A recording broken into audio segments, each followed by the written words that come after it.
السلام علیکم ورحمۃ اللہ وبرکاتہ۔ بسم اللہ الرحمن الرحیم۔ خواتین و حضرات، آج کی خبر نامے کے ساتھ خلیق الرحمن آپ سے مخاطب ہے۔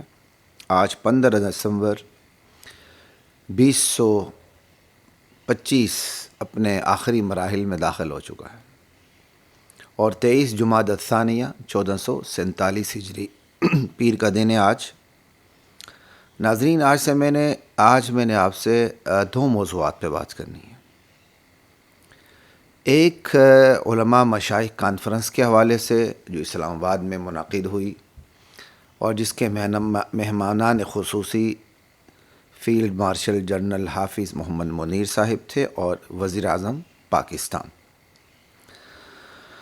اور دوسرے جس موضوع پر بات کرنی ہے وہ ہے پیر ذوالفقار نقشبندی صاحب رحمہ اللہ تعالیٰ کی رحلت، اور اس رحلت پر میرا تبصرہ، میری خبر، اس خبر پر بعض چونچلوں کے تبصرے، اس پر انشاءاللہ تھوڑی سی ہم بات کریں گے۔ پہلے میں علماء مشائخ کانفرنس کے حوالے سے بات کر دوں، پھر انشاءاللہ پیر صاحب کے حوالے سے بات کریں گے۔ علماء مشائخ کانفرنس اسلام آباد میں منعقد ہوتی ہے چند دن پہلے، اور اس میں مہمان خصوصی وزیر اعظم ہوتے ہیں، اور مقررین میں جنرل عاصم منیر ہمارے فیلڈ مارشل، جن کا ایک بہت بڑی امتیازی خوبی حافظ قرآن ہونا ہے اور دینی مزاج رکھنا، یہ ان کی بہت بڑی خوبی ہے۔ جنرل ضیاء الحق کے بعد ہم نے جس جرنیل کو دیکھا ہے کہ وہ ایک دینی مزاج رکھتے ہیں، وہ جنرل حافظ عاصم منیر ہیں۔ میں کوئی ان کی خوشامد نہیں کر رہا، نہ مجھے ان کی خوشامد کی کوئی ضرورت ہے، لیکن جو ایک حقیقت حال ہوتی ہے اس کو بیان کرنا بھی ضروری ہوتا ہے۔ اختلاف آپ رکھ سکتے ہیں، اختلاف تو بندہ کسی سے بھی رکھ سکتا ہے اپنے محدود دائرے میں، کوئی بات نہیں، لیکن تھوڑی سی بات سننے کے بعد ہی آپ ہم پر فتوے لگائیں، جی یہ فلاں ادارے کے ٹٹو ہیں، فلاں کے یہ ہیں، تو دراصل یہ آپ کی سوچ کی عکاسی ہوتی ہے، آپ کو آئینے میں اپنی تصویر نظر آتی ہے۔ ایسی باتیں کرتے ہوئے آپ کو شرم آنی چاہیے۔ ہم جب کسی کی تعریف کرتے ہیں خصوصاً اداروں کے حوالے سے، تو ہم کمپیریٹیولی بات کر رہے ہوتے ہیں کہ بھائی ایک جنرل یہ بھی ہیں، ایک جنرل اس سے پہلے بھی گزرے تھے، جو کہتے تھے کہ بھائی ہمارے افواج لڑنے کے قابل نہیں ہیں، ہمارے ٹینکوں میں ڈیزل نہیں، ہمارے ہتھیاروں کو زنگ لگ چکا ہے، اور ایک وہ جنرل ہیں جو برسر عام دشمن کو للکارتا ہے اور للکار کے مارتا ہے۔ اور 10 مئی کا جو واقعہ ہے، جو پاکستان نے انڈیا کو اتنا بڑا جواب دیا، اسباب کی دنیا میں اگر جنرل حافظ عاصم منیر نہ ہوتے تو شاید پاکستان اس طرح کا جواب نہ دیتا۔ خیر، میں نے کسی اور پہ بات کرنی تھی، تھوڑی سی یہ بات کر لی۔ تو اب جو میں بات کرنا لگا ہوں علماء مشائخ کانفرنس کے حوالے سے، جس میں وزیر اعظم نے بھی تقریر کی اور جنرل عاصم منیر نے بھی تقریر کی۔ جنرل عاصم منیر نے آ کے، جو ہمیں سوشل میڈیا سے پتہ چلا ہے، کمی بیشی کوئی ہے تو اللہ معاف فرمائے، general Asim field marshal general حافظ عاصم منیر آتے ہیں اور افواج کی بہترین کارکردگی پہ بات کرتے ہیں، اور حال تالیوں سے گونج اٹھتا ہے۔ بالکل افواج ہماری ہیں، اور انہی افواج کی کو اللہ تعالیٰ نے سبب بنایا کہ آج پوری دنیا کے اندر، جہاں یمن میں بدترین حالات ہیں، عراق میں بدترین حالات ہیں، بیروت لبنان میں بدترین حالات ہیں، مسلم ممالک اس وقت اپنے تحفظ کے خدشے سے دوچار ہیں، تو ایسے میں اگر ہم پرامن طریقے سے اس مملکت میں بیٹھے ہوئے ہیں تو اس میں بہترین کردار ہماری افواج پاکستان کا ہے۔ ہم ان کی کارکردگی کو سراہتے بھی ہیں، اور ساتھ کوئی دائرے کے اندر ادارے کے بعد افراد سے اختلاف کرتا ہے تو ہم اس کا بھی انکار نہیں کرتے۔ خود ہم جنرل پرویز مشرف سے اختلاف رکھتے رہیں، ماضی میں ہمارے بڑے جنرل یحییٰ سے اختلاف رکھتے رہیں، افراد سے اختلاف کرنا کوئی مسئلہ نہیں ہوتا۔ بہرحال اداروں سے وفاداری ہونی چاہیے، یہ ادارے ہمارے ہیں، ہم ان کے۔ بات ہو رہی تھی کہ جنرل عاصم منیر نے افواج پاکستان کی کارکردگی پہ بات کی۔ اس پر بات کرتے کرتے وہ مدارس پر آ گئے، جیسے کہ ہمیں سوشل میڈیا سے پتہ چلا کہ پھر انہوں نے مدارس پر کچھ تنقید کی۔ نیچے سارے علماء مشائخ بیٹھے ہوئے تھے۔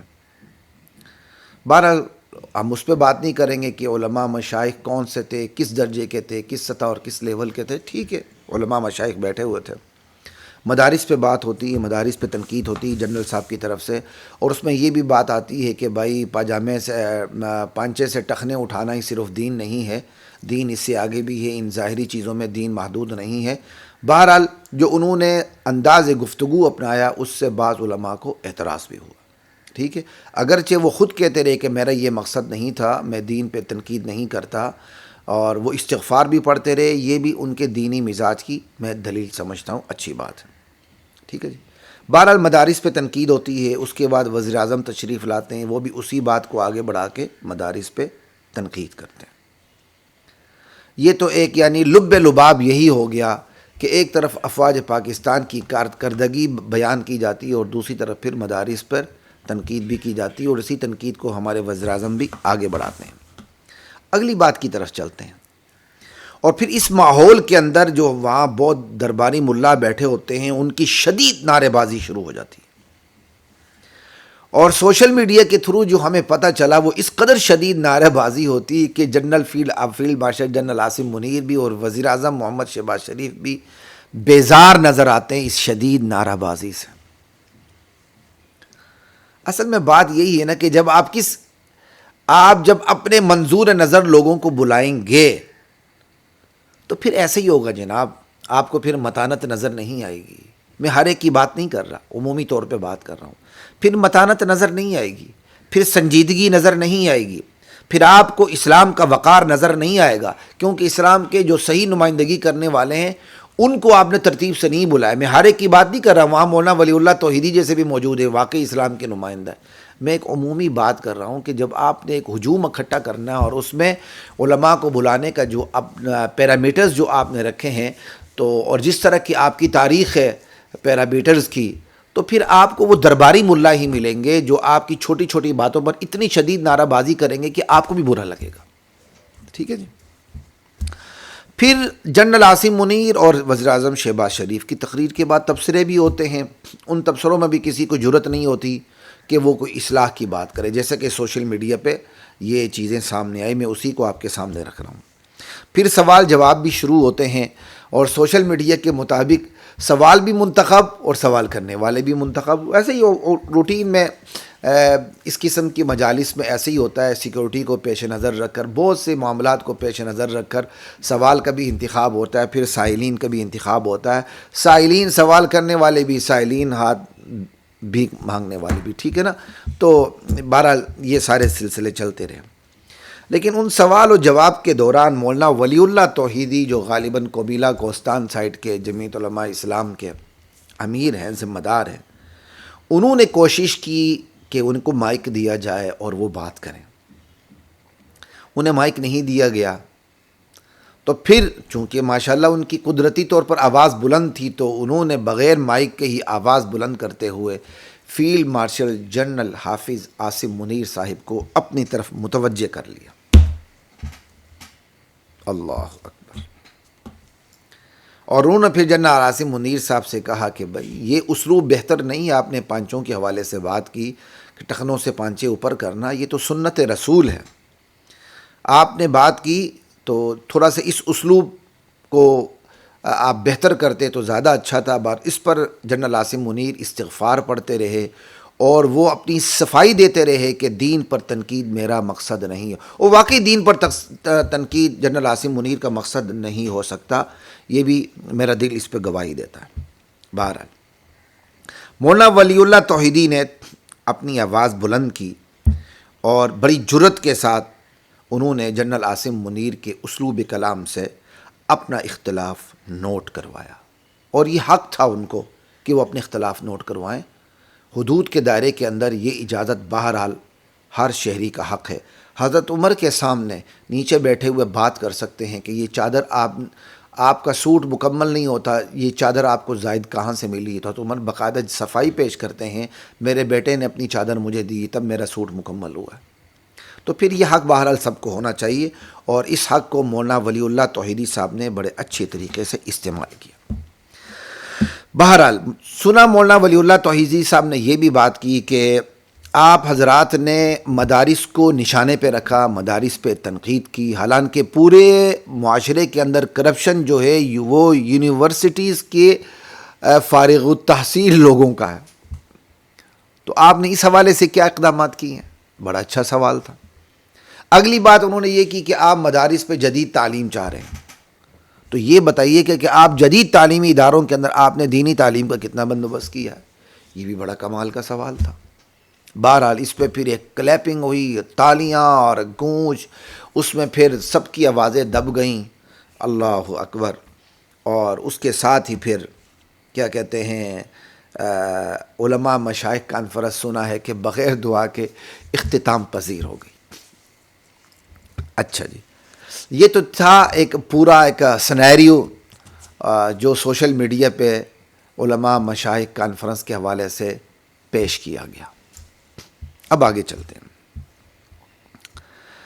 جہاں تک مدارس پر بات ہے، غالباً میری نظر سے بھی ایک چھوٹی سی ویڈیو گزری کہ وزیر اعظم صاحب نے گلہ کیا کہ ایک دوسرے کے پیچھے نماز نہ پڑھنے کے فتوے دیے جاتے ہیں.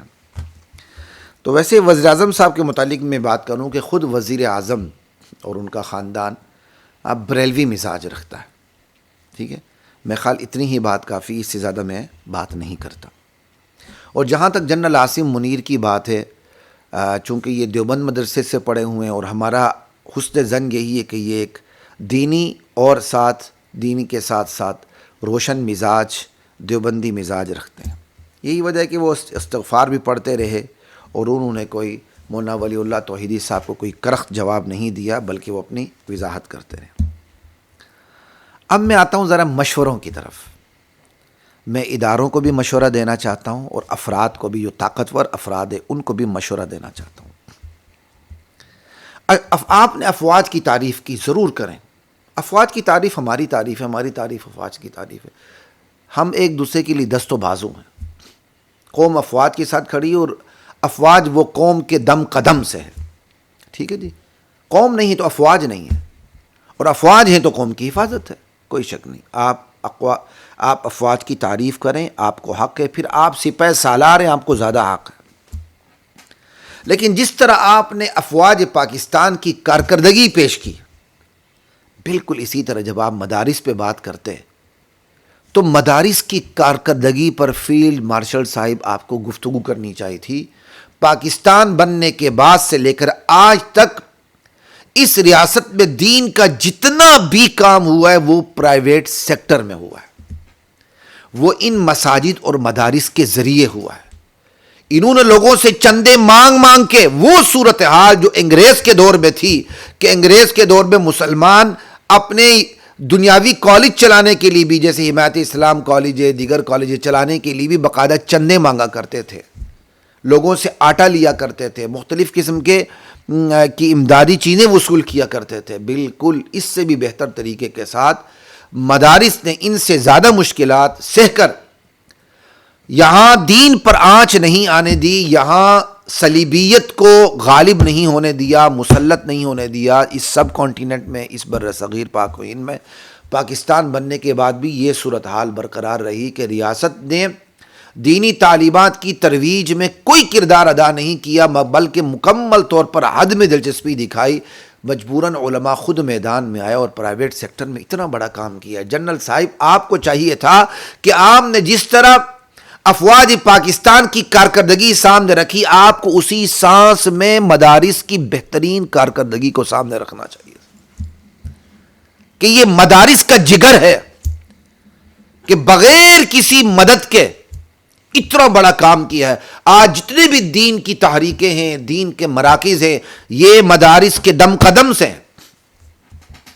البتہ ہر کام میں بہتری کی گنجائش موجود ہے، اور ہر ادارے کے اندر اچھے لوگ بھی ہوتے ہیں، برے لوگ بھی ہوتے ہیں. دنیا کا کوئی ادارہ اچھے برے لوگوں سے خالی نہیں ہے. اچھوں بہترین سے بہترین ادارے میں بھی برے لوگ ہوتے ہیں اور برے لوگوں میں بھی اچھے لوگ نکل آتے ہیں. تو جنرل صاحب میرا آپ کو مشورہ یہ تھا کہ آپ مدارس کی تعریف کرتے.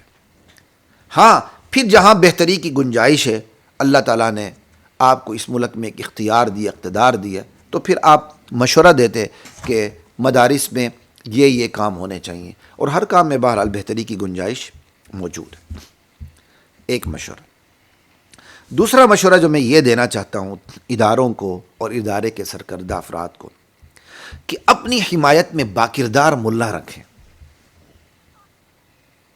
ہوتے ہیں اسپوک مین ہوتے ہیں، اداروں کی مجبوری ہوتی ہے، انہوں نے ہر شعبے میں اپنے نمائندے رکھے ہوتے ہیں. تو اداروں سے میری درخواست یہ ہے کہ آپ علماء کو چنیں، قطع نظر مسالک کوئی بات نہیں، ہم کوئی اپنی مسلک کی بھی بات نہیں کرتے، ٹھیک ہے. آپ باکردار علماء کو چنیں، وہ باکردار علماء آپ کی ترجمانی کرتے ہوئے آپ پر تنقید بھی کریں گے تو آپ کا وزن بڑھے گا معاشرے میں، افراد کی نظر میں.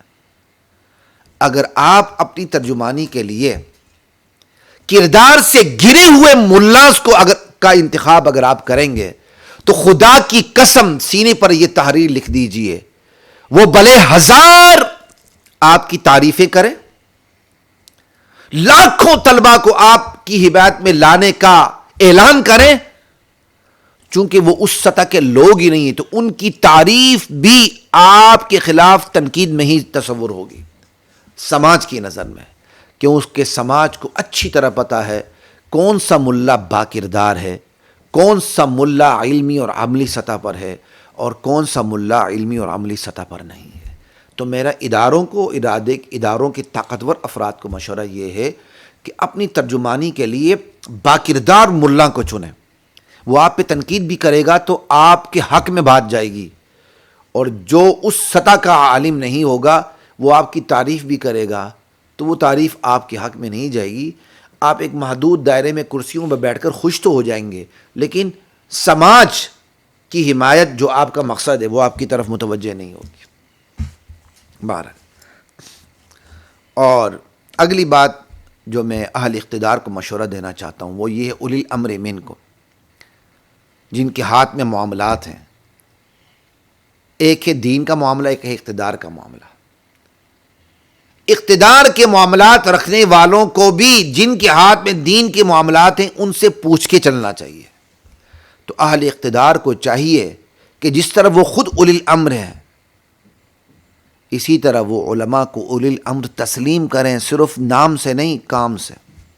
ان سے رہنمائی لیں، دنیا کے دین کے ہر شعبے میں باکردار باعلم اور بعمل علماء کا انتخاب کر کے ان سے رہنمائی لیں. انشاءاللہ یہ ملک ضرور ترقی کرے گا. آخر میں ایک بات یہ کہوں گا، تبدیلی اس ملک میں فقیر ملا لائے گا، ماڈریٹ ملا نہیں لا سکتا. یہ بات یاد رکھیں. ماڈریٹ ملا جس طرح کہ آپ مدارس پیدا کر رہے ہیں کہ 30-40 سال بعد 20-25 سال بعد ایک پود آئے گی مولویوں میں سے بھی کہ وہ ٹائی لگا کے پینٹ سوٹ پہن کے 3 پیس سوٹ پہن کے وہ دین بیان کرے گی اور وہ تبدیلی لائے گی. نہیں، ماڈریٹ ملا کبھی تبدیلی نہیں لا سکتا. ہمیشہ تبدیلی فقیر ملا لائے گا. یہ بات نوٹ کر لیجیے گا، یہ بات نوٹ کر لیجیے گا. اور اس کے ساتھ ہی میں مولانا ولی اللہ توحیدی صاحب کو سلام عقیدت پیش کرتا ہوں کہ اللہ نے آپ کو جرت سے حق گوئی سے نوازا.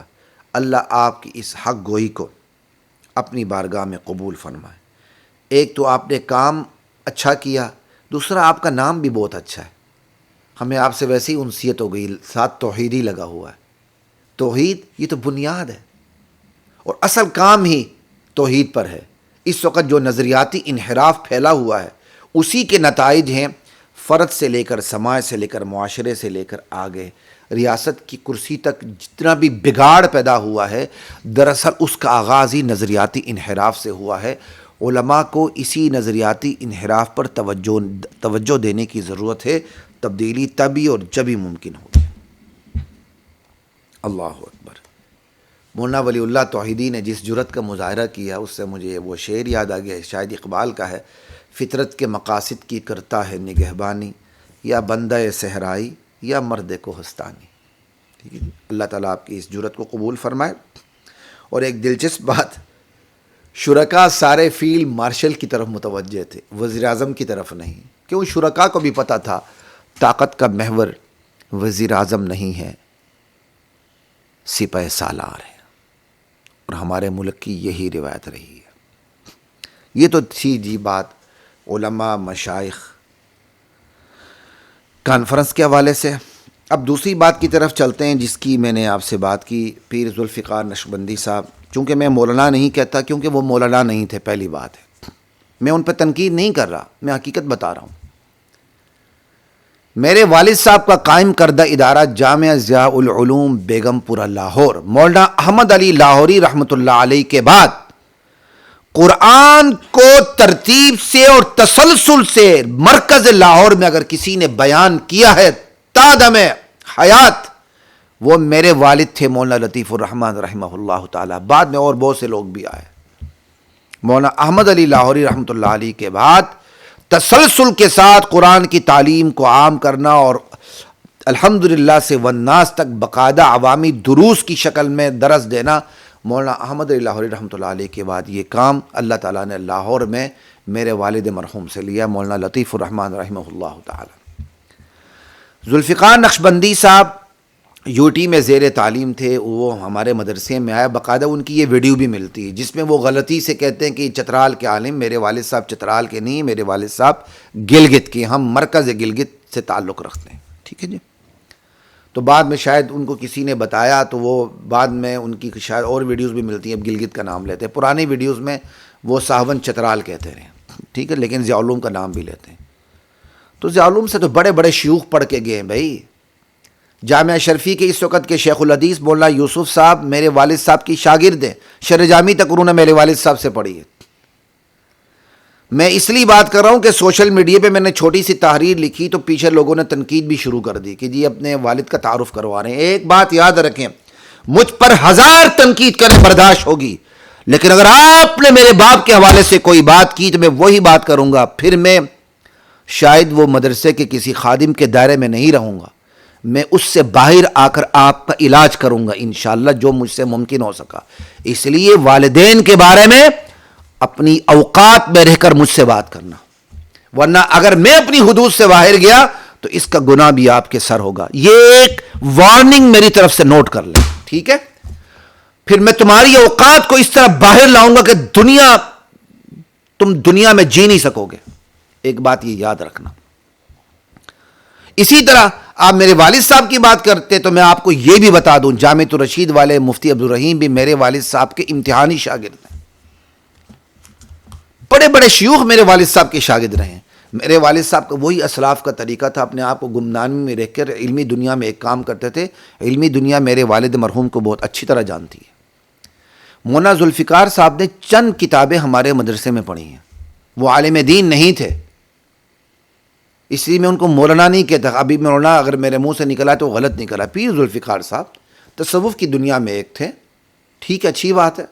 میرا ان سے اسی لحاظ سے تعلق تھا کہ میں ان کے کیا کہتے ہیں استاد کا بیٹا تھا. جب میری ان سے پہلی ملاقات ہوئی، پیر ذوالفقار نقشبندی صاحب رحمہ اللہ نے مجھے اتنی عزت دی، میرا اتنا اکرام کیا، میرے سامنے مختلف قسم کی چیزیں رکھی کھانے پینے کے لیے. اور ان کی جو اب آج تک جو خادم خاص ہے، میں ان کا نام نہیں لیتا، وہ آج بھی مجھ سے رابطے میں ہیں، وہ اس حقیقت کے گواہ ہیں. اور جب میں بیٹھا تو میری ملاقات میں خادم کے علاوہ کوئی بھی نہیں تھا. اور اس ملاقات میں پیر ذوالفقار نقشبندی صاحب رحمہ اللہ نے یہ بات مجھے خود بتائی اور مجھے پہلی مرتبہ پتہ چلی. کہنے لگے کہ میری یو ٹی سے فراغت کے بعد جب میرا نکاح ہونا تھا، میری شادی ہونی تھی، تو میں نے یہی ڈیمانڈ رکھی تھی کہ میں نے عالمہ سے نکاح کرنا ہے. تو اس وقت تک دور دراز تک کوئی مدارس ہوتے ہی نہیں تھے، اور غالباً یہ بھی انہوں نے کہا تھا کہ پاکستان کا پہلا مدرسہ گجرات کا مولانا عنایت اللہ شاہ صاحب بخاری کا مدرسہ تھا، جامعہ اسلامیہ للبنات.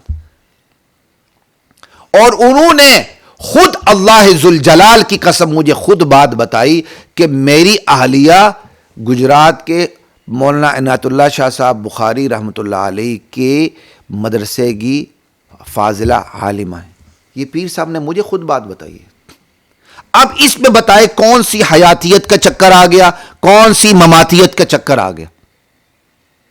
ہر بندے کو فخر ہوتا ہے اگر اس کے والد کی دینی خدمات ہیں تو وہ اپنی والد کی دینی خدمات کا تذکرہ کرے. پیر صاحب فوت ہوتے ہیں تو پیر صاحب کا جب بھی میرے ذہن میں نام آتا ہے پیر ذوالفقار نقشبندی صاحب رحمہ اللہ کا، تو پہلے ہی مرحلے میں یہ بات آتی کہ وہ میرے والد کے شاگرد تھے. بعد میں ان کی پیری مریدی میرے ذہن میں آتی ہے. اولاً ان کا میرے والد کا شاگرد ہونا میرے ذہن میں آتا ہے. اس لیے ان کی وفات کا جیسے ہی مجھے سوشل میڈیا میں پتہ چلا تو پھر میں نے اسی حوالے سے لکھا کہ میرے والد کے شاگرد پیر ذوالفقار نقشبندی صاحب فوت ہو گئے. اور پھر میں نے اس نیت سے بھی یہ بات رکھی کہ ان کی اہلیہ گجرات کی عالمہ فاضلہ تھیں. تو عملی دنیا میں یہ لوگ کتنے وسیع و ظرف تھے.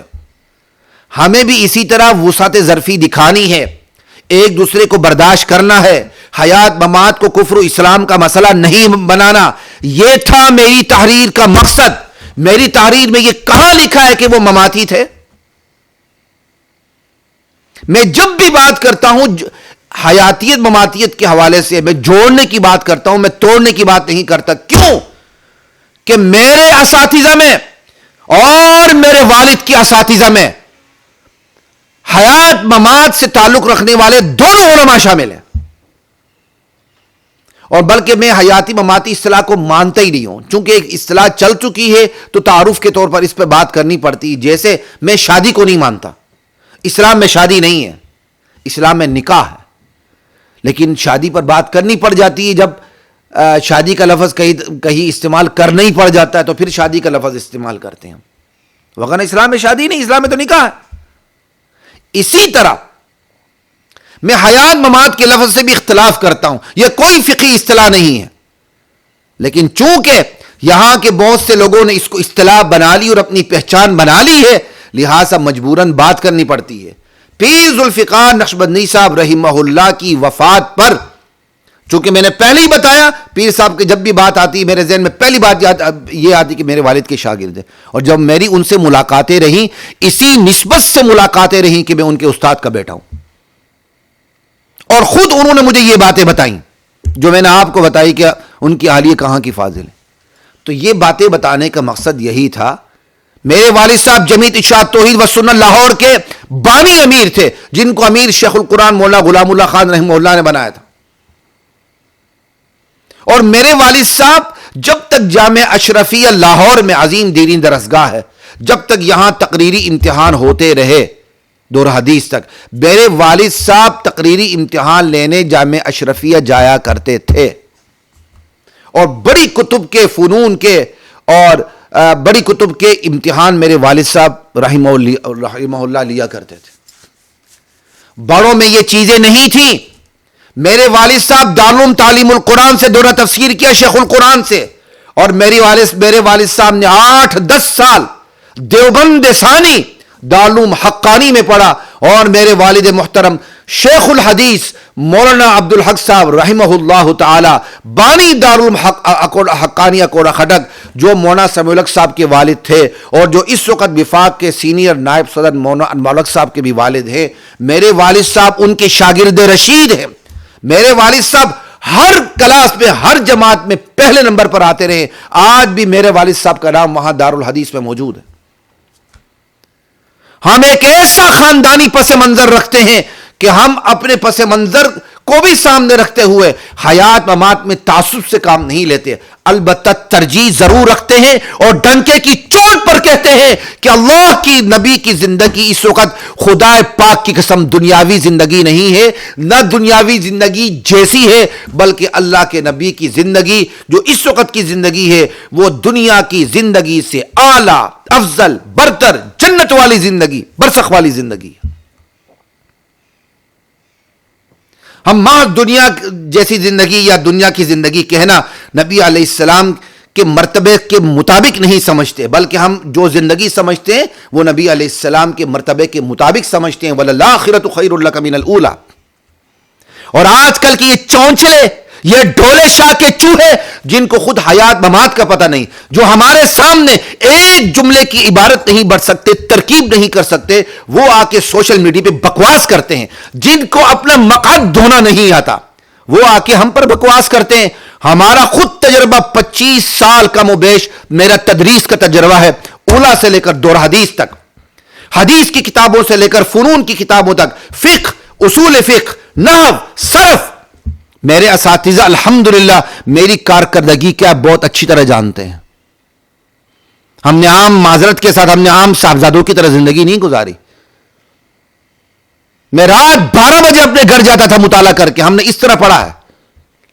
مطالعہ پہلے حل کرتے تھے استاد سے, بعد میں پڑھتے تھے. ہماری طرح نہیں پڑھا کہ ضربہ نہ کر سکیں اور میڈیا پہ کہ گالیوں کی برسات کریں. بھائی میں نے اتنا ہی لکھا, پیر صاحب میرے والد صاحب کے شاگرد تھے, اس دنیا فانی سے رخصت ہو چکے. پیر صاحب کی اہلیہ گجرات کی عالمہ فاضلہ تھیں. یہ پیغام دینے کا ایک مقصد یہ ہوتا ہے کہ یار یہ جو ہمارے درمیان حیات ممات کے مسئلے ہیں نا, یہ چھوٹے مسئلے بڑے مسئلے نہیں ہیں. اور میں آپ کو سیدھی بات بتاؤں, حیات ممات کا وہی مسئلہ چھوٹا مسئلہ ہے جو علمی سطح پر ہے. اگر کوئی حیات سے مطلب یہ سمجھتا ہے, نبی علیہ السلام انہی آنکھوں سے اس وقت دیکھ بھی رہے ہیں, انہی کانوں سے سن بھی رہے ہیں, جواب بھی دے رہے ہیں, حاجات بھی پورا کر سکتے ہیں اور مدد بھی کر سکتے ہیں, پوری دنیا میں تصرف بھی کر سکتے ہیں, تو یہ پھر فروعی مسئلہ نہیں ہے, پھر یہ اصولی مسئلہ ہے. یہ بات یاد رکھیے. فروعی مسئلہ حیات ممات کا صرف یہاں تک ہے کہ آپ کہتے ہیں نبی علیہ السلام کی زندگی برزخی ہے, اتنی مضبوط ہے کہ ہم اس کو دنیا کی زندگی سے تشبیہ دے دیتے ہیں. بس ہم کہتے ہیں یار دنیا کی زندگی سے تشبیہ نہ دو, برزخی زندگی ہی کہو, دنیا کی زندگی تشبیہ دینے کی ضرورت ہی نہیں ہے. یہاں تک یہ فروعی مسئلہ بن جاتا ہے. اسی طرح سماع موتا کا مسئلہ سماع فی الجملہ میں فروعی ہے. بس کہ بس بعض اوقات اللہ تعالیٰ بعض مردوں کو سنا دیتے ہیں, جیسے قبر سے دفن کر کے چلے جائیں تو مردہ قبر کی آہٹ سن لیتا ہے, قبر سے جانے والوں کی آہٹ سن لیتا. حدیث میں موجود ہے سماع فی الجملہ. یہ ہے اجتہادی مسئلہ. ہر مردہ ہر وقت سنتا ہے, اللہ پاک کی قسم, اور دور و نزدیک سے سنتا ہے. ہر مردہ ہر وقت سنتا ہے, دور و نزدیک سے سنتا ہے. یہ مسئلہ فروعی مسئلہ نہیں ہے. ہر وقت سننا, دور و نزدیک سے سننا, یہ تو سمیع و بصیر کی خاصیت ہے, اللہ ہے. کم سے کم مفتی کفایت اللہ صاحب کی تعلیم الاسلام ہی پڑھ لو. تو آپ کے سامنے یہ بات رکھنے کا مقصد کہ میرے والد صاحب کے حوالے سے ایک دنیا جانتی ہے. ایک تو وہ میرے والد صاحب کی شاگرد, دوسرے ان کی اہلیہ گجرات کی فاضلہ. یہ بتانے کا مقصد کیا تھا؟ یہ بتانے کا مقصد یہ نہیں تھا کہ میں کہوں وہ مماتی ہیں. یہ بتانے کا مقصد یہ تھا کہ ایک تو پیر صاحب کو اللہ جنت نصیب کرے, اطلاع دینے مقصد تھی کہ فوت ہو گئے. اور دوسری بات کہ بڑوں کے اندر یہ مسئلہ ترجیحات کی سطح تک تھا, تغلیطات کی سطح تک نہیں تھا, تکفیریات کی سطح تک نہیں تھا. یہ آپ کو سبق دینا مقصود تھا. اور الحمدللہ بہت سے سبق اٹھا بھی لیتے ہیں, لیکن بعض چونچلے قسم کے ڈولے شاہ کے چوہے آتے ہیں جن کو الف با نہیں آتا, ضربہ نہیں آتا, وہ ایک جملے کی ترکیب نہیں کر سکتے. خدا کی قسم وہ آ کے بکواس کرتے ہیں میڈیا کے اوپر, اور پھر اپنی طرف سے ایسے سے تبصرے کرتے ہیں کہ ان کا مقصد سمجھ آئی اپنا تعارف کروانا ہے, اپنے والد کا تعارف کروانا ہے. ان کا مقصد پیر صاحب کو مماتی دکھانا ہے. ہمیں کوئی ضرورت نہیں پیر صاحب کو مماتی دکھانے کی. میں تو پہلے ہی کہتا ہوں میں حیاتی مماتی کے لفظ کے سے دور ہوں, لیکن جہاں مجبوراً ہوتا ہے وہاں استعمال کرنے کی ضرورت ہوتی ہے. میرے کس لفظ سے پتہ چلا کہ یہ پیر صاحب مماتی ہیں؟ آپ جو لوگ اس پہ نہیں پڑھتے بہت اچھی بات ہے, جو پڑھتے ہیں تو میں ایک گلاس پیشاب گلاس میں ڈال کے نا, اس پیشاب میں تمہیں ڈبکی لگا کے مر جانا چاہیے. تمہیں اتنی شرم نہیں آتی, تمہیں اتنی حیا نہیں آتی. دنیا جا رہی کفر کی طرف, دنیا جا رہی علمی انحراف کی طرف, دنیا جا رہی عملی انحراف کی طرف, دنیا جا رہی نظریاتی انحراف کی طرف, اور تم ان مسئلوں کو لے کے بیٹھے ہوئے. تمہیں ایک گلاس پیشاب لے کر اپنے ہی اس میں تمہیں اپنے قارون میں ڈبکیاں لگانی چاہیے. تمہیں مر جانا چاہیے, تمہیں زندہ رہنے کا حق نہیں ہے. تم ہی وہ فسادی کیڑے ہو جو مدارس کے اندر تعصب کے بیج بوتے ہو. تمہیں شرم آنی چاہیے. تم جیسوں کو ڈولے شاہ کے چوہے کہنا, یہ ڈولے شاہ کے چوہوں کی توہین ہے. ان بیچاروں کا کوئی قصور نہیں ہے, ان کو ایسا بنا دیا گیا ہے. لیکن تم تو زندہ حالت میں مدرسوں میں داخل ہوئے تھے, اور مردہ حالت میں تم مدرسوں سے نکل رہے ہو. 8-10 سال مدرسے کی روٹیاں پھاڑنے کے بعد تمہیں ایک جملے کی ترکیب نہیں آتی, لیکن منہ سے ہذیان بکواس کرنا یہ تمہاری خاصیت بن چکی ہے. یہ میں ان لوگوں کو کہہ رہا ہوں جو یہ شیاطین اس قسم کا کام کرتے ہیں, اور جو نہیں کرتے ہیں ہم ان کے جوتے سیدھے کرنے کے لیے تیار ہیں. میں نے بتایا نا کہ میں الحمدللہ یہ اپنا امتیاز سمجھتا ہوں کہ میں نے جن سرچشموں سے سیراب ہوا ہوں, جن اساتذہ سے, وہ اساتذہ تھانوی بھی تھے, مدنی بھی تھے, حیاتی بھی تھے, مماتی بھی تھے, ہم نے ہر ایک سے فیض لیا, ہر ایک سے اچھا رنگ لیا, ہر ایک کی خوشبو لینے کی کوشش کی. میں اس لیے آج بھی کہتا ہوں فروعی مسائل میں تعصب دور کرنے کا بہترین طریقہ یہ ہے کہ آپ اپنی ترجیحات رکھتے ہوئے جو آپ سے مخالف ترجیحات رکھتا ہے نا اس کے سامنے بھی ذرا اس کا بھی تلمذ اختیار کریں، اس سے بھی جا کے پڑھیں. کم سے کم اتنا ہوگا کہ آپ کے اندر سے تعصب کی جو بیج ہے نا، جراثیم، وہ نکل جائیں گے. امام محمد امام ابو حنیفہ کے شاگرد تھے تو جا کے امام مالک سے بھی پڑھے تھے. انہوں نے امام ابو حنیفہ سے احادیث کی روایت موطا میں نہیں کی. اس طرح جو انہوں نے کتاب لکھی موطا امام محمد، دراصل وہ موطا امام مالک ہے. لیکن امام ابو حنیفہ نے برا تو نہیں منایا. آج ہمارے مدارس کا بہت بڑا قصور یہ ہے، ایک استاد سے نتھی ہونے کے بعد دوسرے استاد کو جب تک گالی نہ دے انہیں چین نہیں آتا کہ ہم نے اپنے پہلے استاد کی تعریف نہیں کی. ان حالات سے نکلے باہر، ورنہ دنیا تمہیں نہیں پوچھے گی. جس طرح دنیا آج تمہیں گھاس نہیں ڈالتی نا، کل بھی گھاس نہیں ڈالے گی. دنیا انہی کی قدر کرتی ہے جو دین کی قدر کرتے ہیں. من کان للہ کان اللہ لہ، جو اللہ کا ہوتا ہے اللہ اس کے ہو جاتے ہیں، اور اللہ اس کا ہوتا ہی نہیں جو چھوٹے مسائل میں پڑھ کے امت کا بٹوارا کرتا ہے. بس اتنی ہی بات کروں گا. اللہ کی ذات مجھے، آپ کو، ہم سب کو عمل کی توفیق عطا فرمائے. آخر میں پھر میں یہی بات کروں گا، آپ شدید تنقید کریں میری ذات کے اوپر کریں. میرے بڑوں تک جائیں گے تو میرا جہاں تک بس چلے گا میں انشاءاللہ وہ رد عمل تمہیں ضرور دوں گا. السلام علیکم ورحمۃ اللہ وبرکاتہ. وَلَقَدْ أَنزَلْنَا